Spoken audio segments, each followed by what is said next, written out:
امامت کی شرائط میں یہ بھی ہونا چاہیے کہ وہ اس کا سر بڑا ہو، عضو چھوٹا ہو اور اس کی بیوی خوبصورت ہو.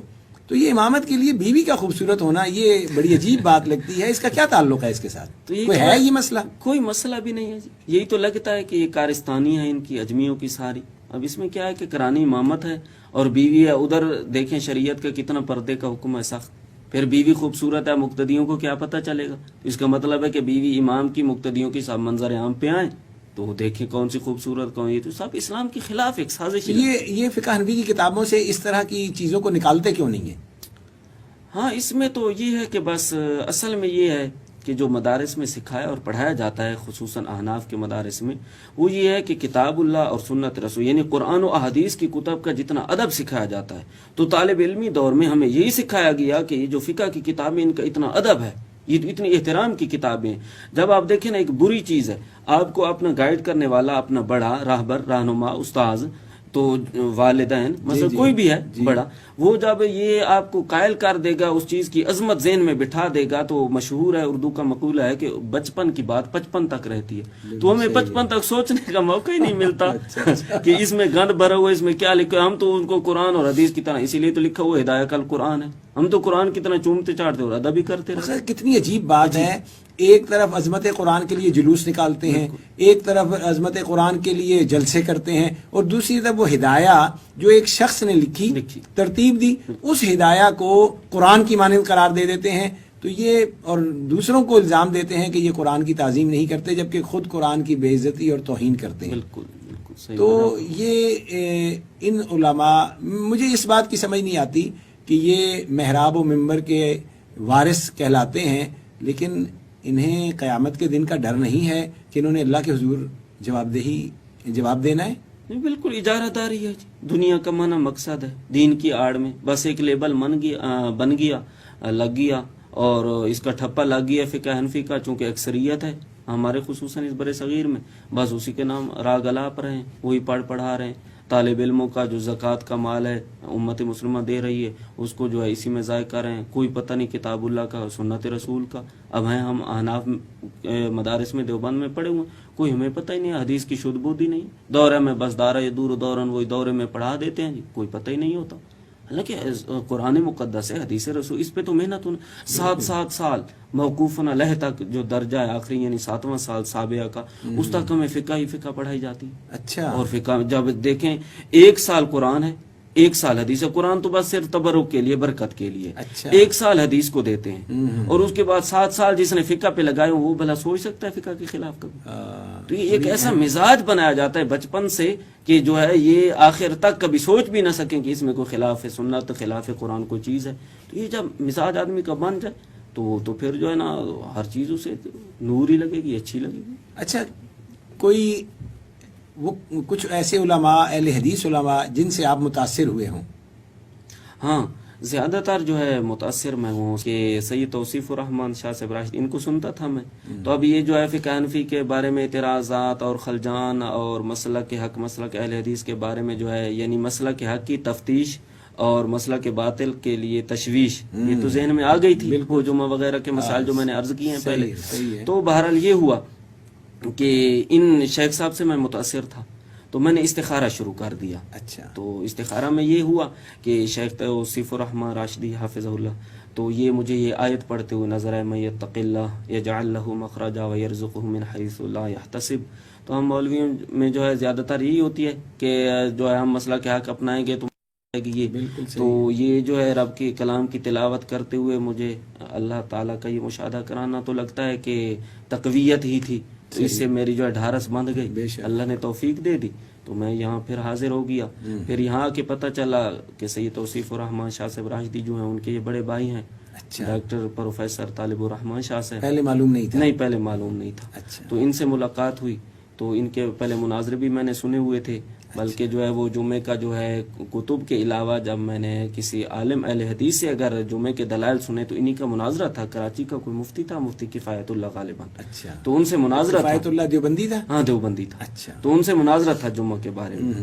تو انہوں نے جو ہے بڑی واضح دلائل سے, قرآن و سنت کے دلائل سے انہوں نے واضح کیا کہ دیہاتی کو نہ اللہ نے مستثنا کیا ہے نہ رسول اللہ صلی اللہ علیہ وسلم نے مستثنا کیا ہے, تو آپ جمعہ کی اتنی عام عبادت ہے اسے کیوں کرتے ہو مستثنا؟ تو اس سے کوئی جو ہے نا دلیل نہ بن پڑی, دلیل تھی ہی نہیں, تو اس لیے نہ بن پڑی. بھلا ان سے بھی متاثر تھا. پھر یہاں آ کے پتہ چلا کہ شاہ صاحب طالب الرحمان شاہ صاحب حافظہ اللہ اور توصیف الرحمان شاہ صاحب حافظہ اللہ یہ بھائی ہیں. تیسری شخصیت جو ہے ابھی کچھ عرصہ پہلے یہ مسلک بریلوی اور مسلک اہل حدیث کا آپس میں وہ جو ہے بابا واحد سانگلہ ہل میں جو ہوا تھا, جو وہ اللہ رب العزت نے اہل حدیث کو بہت بڑی کامیابی تھی. تو اس سی ڈی کے آخر میں جو ہے نا جی ساتھیوں نے اہل حدیث مسلک کے ساتھیوں محنت کی کہ وہ طیب الرحمان شاہ صاحب زیدی, اچھا, ان کا بیان ہے, اچھا, وہ بڑا جو ہے نا پرتاثیر تھا, جاندار ایسے قرآن پاک کے دلائل. تو اس سے جو متاثر ہوئے, یہاں کے پتہ چلا کہ وہ شخصیت بھی نہیں کہ بھائی ماشاءاللہ ذالک فضل اللہ یؤتیہ من یشاء, یہ اللہ کا فضل ہے جسے عطا فرمائے. بالکل. تو یہاں کے پتہ چلا الحمدللہ ان لوگوں سے, ان اشخاص سے اللہ پاک کام لے رہے ہیں, سب بھائی ہیں, تو روحانی ہمارے بھی بھائی ہیں.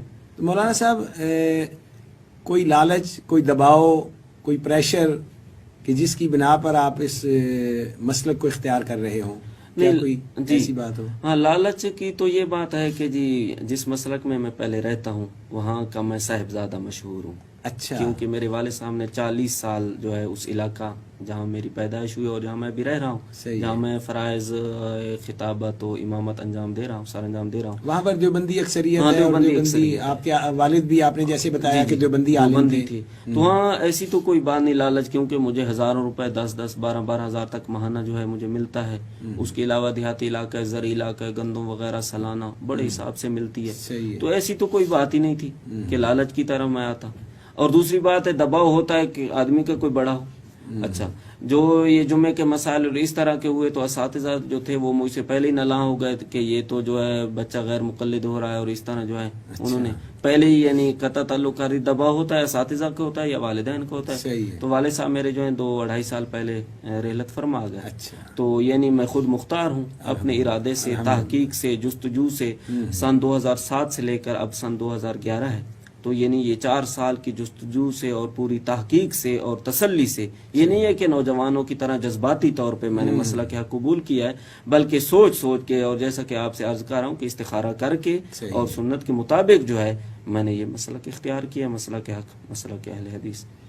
اچھا, کوئی آپ کے ذہن میں کہ یہ جو ہمارے معاشرے میں فرقہ پرستی ہے اس کا زہر پھیلا ہوا ہے کہ ہر ایک نے 1.5 اینٹ کی مسجد بنائی ہوئی ہے, تو اس فرقہ پرستی کو دور کیسے کیا جا سکتا ہے؟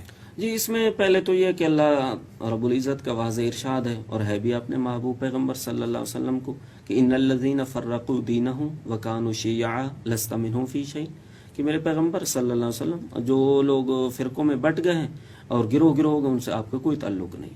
صحیح. تو اب دیکھنا ہے کہ فرقہ سے اللہ نے فرمایا کہ میرے نبی آپ کا کوئی تعلق نہیں ہے, تو اب دیکھنا ہے کہ نبی کسی فرقہ میں تھے یا نہیں.